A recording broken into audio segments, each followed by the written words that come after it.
problema, para todo el mundo que quiera ir. Los clubes de lectura siempre tenemos como fin de curso, digamos, de fiesta, en junio un encuentro con un escritor reconocido. Entonces este año es con Cristina Fernández Cubas, la escritora. Se hace cada año en un sitio diferente de Asturias. Este año se hace en Quirós el 2 de junio. Entonces, se va, bueno, el acto en sí consiste, se va en autobús, se tiene un encuentro con la escritora Cristina Fernández Cubas y luego hay una comida, digamos, de hermandad, a la que asisten, pues, igual 500 personas porque van clubes de lectura de toda Asturias y también asisten de Castilla y León, de Toledo, del País Vasco, de un montón de sitios. Entonces, el aviso es para las personas que estén interesadas también. Es un sábado siempre, 2 de junio, como a lo mejor lo tiene decidido, pero otras personas no. Si os pasáis, sobre todo por cuestión de autobús, porque hay que reservar plazas, pues mañana por la tarde que estará Paquín con una pequeña biografía para empezar el acto ya. Ya la conocéis, ¿no? Una pequeña biografía de Dorita, que aunque viene todos los años, pues la tenéis en papel. Y luego el que se quiera llevar los marcapáginas, porque os recuerdo que el lunes es el día del libro. Pues el marcapáginas lo podéis coger de aquí, aunque luego van a quedar aquí en la biblioteca. Sí, por supuesto.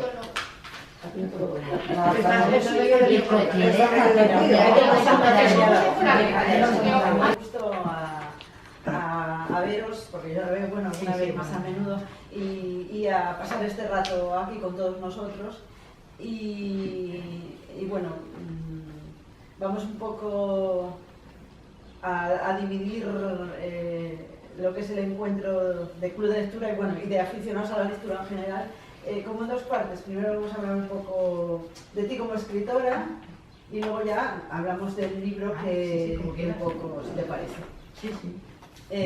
Esto está abierto, quiero decir que si en algún momento alguien quiere participar preguntando, comentando, no hay ningún problema, ¿vale? Aunque yo empiezo a hacer preguntas por romper un poco el hielo. Aunque no hay hielo, pero bueno, en serio sí que escribía poesía, pues la tenía guardada. Y bueno, ahí estaba. Yo jamás en la vida pensé que iba a escribir como estoy escribiendo ahora, y mucho menos publicar. Pero bueno, la vida a veces te coloca en estas situaciones inesperadas. Entonces, bueno, murió mi marido, en el plazo de un año me murió la familia, me quedé sola, aunque tengo hijas, pero bueno, ya estaban fuera de casa. Estuve en la universidad, estuve en cursos de composición y redacción, escribí mucho y allí me animaron porque leyeron lo que escribía y gustó. Y entonces me animaron, bueno, tienes que publicar, no sé qué, especialmente la poesía. En ese tiempo mandé un cuento a La Felguera, que también lo premiaron, y a partir de ahí, después ya por una circunstancia especialísima, que fue tener que ir a la caja rural cuando murió mi madre a solucionar todo el tema del papel y del dinero, porque murió mi hermano y murió mi madre a continuación, en el plazo de un mes. Mi hermano no tenía testamento, mis sobrinos querían el dinero, bueno, en fin, todas esas historias. Entonces tuve que dar muchas vueltas en la caja rural concretamente, y Román Suárez Blanco, que era el presidente entonces y escribía poesía, pues dijo, ay, pues yo escribo poesía y no sé qué, y no teníamos a publicar. Digo, no, porque yo dijo, bueno, te financiamos una publicación. Claro, yo quedé alucinada, pues así sin más, digo, madre mía, esto. Total, que en aquel momento yo estaba todavía en la universidad y estaba haciendo un curso con González Obies y lo llamé y digo, oye, que me dijo este paisano esto, y yo, dijo, bueno, tú como preguntas siquiera, venga, para adelante. Y así fue como salió el primer libro de poesía, que es Sombras en el desván. Luego me llamaron de Pola de Elena, porque yo soy de allí, y ellos financiaron también Vivir y Soñar y La Casa de Quintana.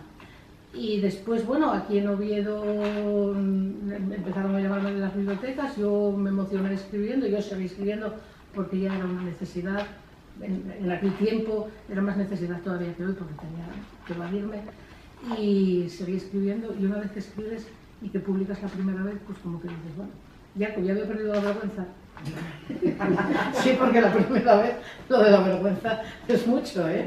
Tener que sacar la poesía, que es muy de dentro, ir a la Nueva España con ella, con aquella sala llena, que yo pensé que me moría cuando veo tanta gente en la Nueva España. Y cuando me dicen al final que se vendieron 120 ejemplares, es que yo no me, bueno, pues no me conoce nadie, ¿esto qué es? Y bueno, pues así empecé a escribir. La última novela que publicó, que está recién salida. Ya vale, lo tenéis, Sí, a ver, ahora mismo tenemos 2 ejemplares con colección, este y este. Uno es de la biblioteca de Pumarín y el otro está aquí, pero si lo queréis llevar aquí, lo traje. Sí. No hay problema con papeles. Y este está recién salido y recién comprado. Y el título, como veis, es Femenino Plural. Entonces, Femenino Plural, ya casi da una pista el título, es una novela de y sobre mujeres. Voy a grandes rasgos, porque claro, no se puede descubrir el argumento total, porque si no, no se puede. Es la historia de 12 amigas de juventud que se encuentran ya en la madurez, años después, pues se encuentran. Y entonces empiezan otra vez una relación y empiezan también a aflorar otra vez los afectos que tenían, pero también las diferencias que tenían en aquel momento, las que tenían en el pasado. Y bueno, eso es un poco el argumento muy por encima de la novela. La novela está encuadrada dentro de una colección que es La fantasía del tiempo, que otras novelas están en la misma Además me aporta de todo, me aporta alegría, me aporta tristeza, a veces lloro, otras veces me río. Te da una capacidad de maniobra con los personajes, con un desahogo tremendo. En fin, es un... no sé cómo lo voy a explicar, pero es casi luego como una necesidad, ¿eh? Que si te enredas con esto, y que no quiero sentarme y empezar una historia, porque como la empieces igual que cuando empiezas un libro que te atrapa y no paras hasta que lo terminas, pues con estas historias, con una novela por ejemplo es lo mismo. Si yo empiezo una novela, entonces ya estoy perdida, porque ya tengo que todos los días, si no a escribir, ir a leer, viviría con esos personajes. Entonces ya no vives tú sola, estás viviendo con esta gente. Y voy para la cama y digo, pues es que porque me está pasando ahora, que no había empezado nada, pero empecé una cosa. Porque era un verano que estaba yo muy mal, porque había muerto mi marido, había muerto mi madre, había muerto mi hermano, y porque me metí allí y ya no quería marchar. Si salía un poco para afuera no quería ver a nadie, y entonces me senté a escribir porque me parecía que era el único recurso que yo podía tener entonces. Yo no fui nunca a esos sitios que describo en la novela, y tenía un atlas de esos de Salinas y Bachiller, que no, bueno, no, porque sois todas más jóvenes, que era lo que teníamos nosotras, y con aquel atlas viajé a África y escribí la novela. ¿Y te sirvió de desahogo en aquel momento? Sí, en aquel momento sí, porque además es una novela fantástica que, bueno, no tenía nada que ver con mi situación. Y el hecho de navegar por los mapas, por la geografía, a mí siempre me ha gustado mucho sacar las escalas de los mapas. Y pues se me puse y se me había olvidado. Y digo, uy.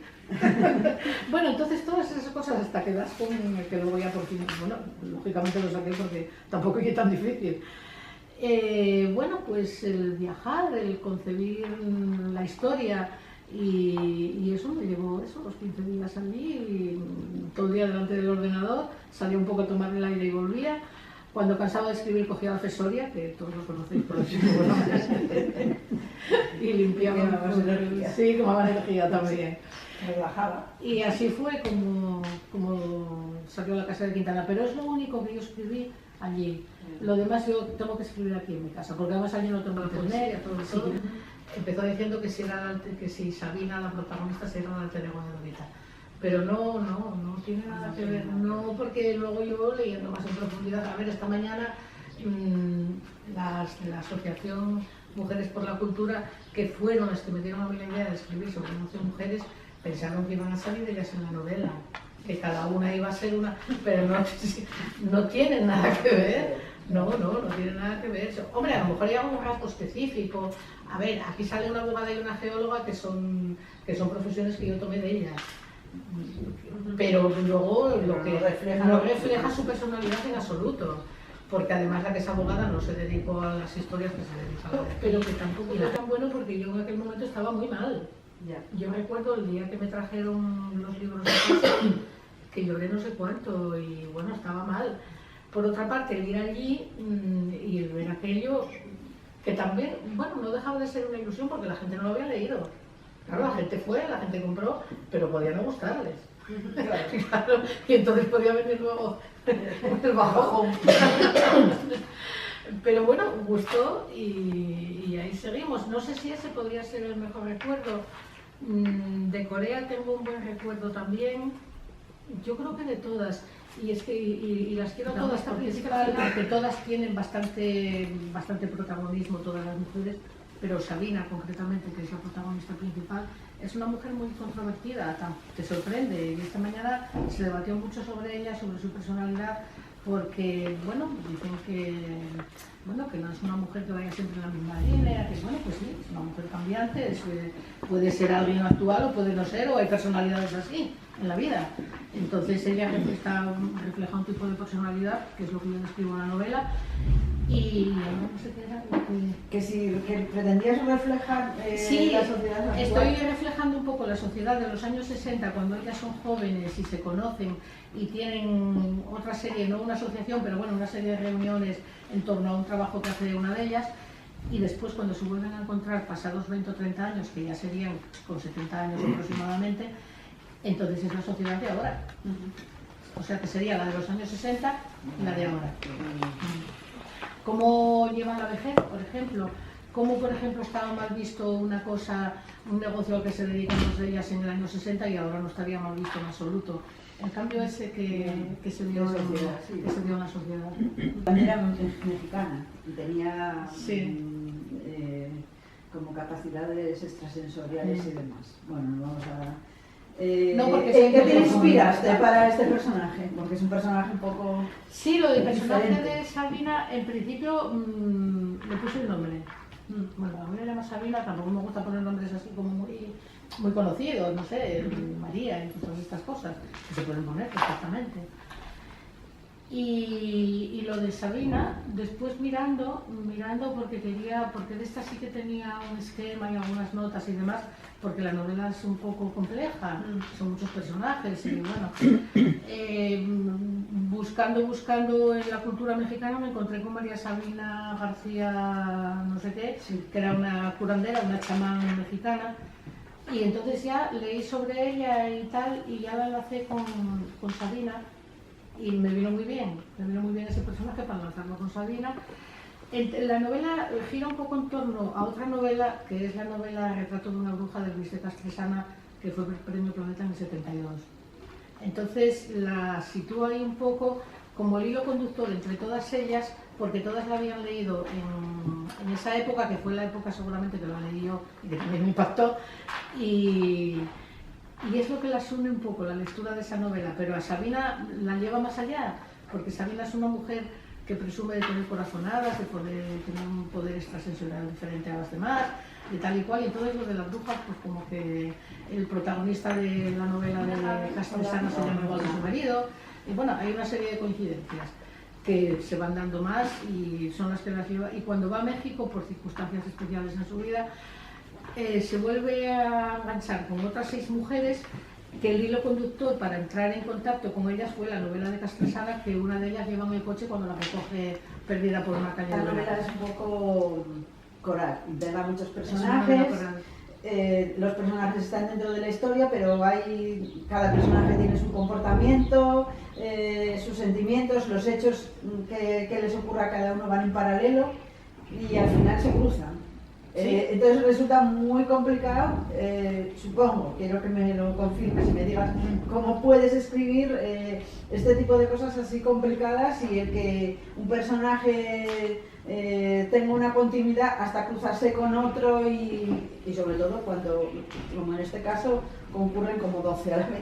Es difícil de escribir la novela, no es difícil de escribirla en cuanto a escribir la historia al principio y seguir y ta, es muy difícil luego cuando te pones a corregir, porque claro, aquí la editora también tiene mucho que ver porque se volcó, la novela le encantó y bueno, ya estaba emocionada con las mujeres y con tal. Una tarde entera estuvimos en la editorial dando vueltas al tema, porque luego tienen que encajar todas, claro, los nombres también, al final te puedes confundir con un nombre, porque tú puedes llamar a aquella y dices, no, porque estará la otra, y es difícil, porque eso hay que echar tiempo y ponerte a leer y estar ahí mucha atención. Eso Sí, sí, porque sí, para compaginar. si despistas una situación o una Claro. actividad que estén y luego no la continúas, pues Sí, es un trabajo además continuo, porque si dejas este tipo de novelas, este tipo de novela es muy complicado. Luego al volver a retomar la novela te cuesta trabajo, entonces quizás sea el valor de la novela en sí, el trabajo que lleva a escribirla así, que luego guste o no guste, eso es otra cosa, porque después la prosa tampoco es ninguna cosa del otro mundo, es mucho más trabajada la de La sensación y el abismo o la de En el filo del obrador, por ejemplo. Una hoja y el